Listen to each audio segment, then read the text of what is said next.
It was a day few thought they'd ever see. A year ago this month, more than 50 years of strained relations between Cuba and the US drastically changed.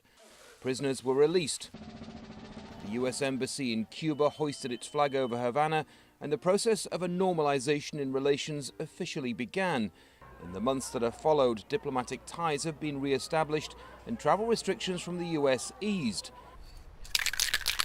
But for some, meaningful change is still out of reach.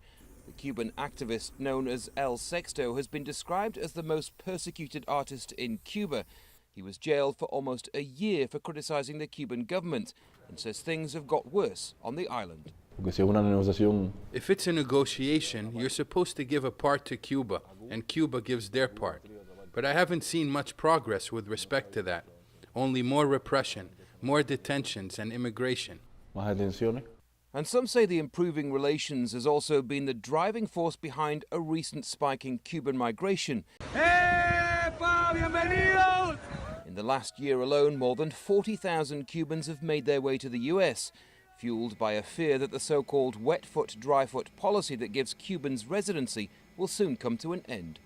During the last 12 months, both Cubans and Cuban Americans have witnessed things many thought they would never see. But in many ways, Cuba remains an isolated nation, where the freedoms taken for granted here are still not available there.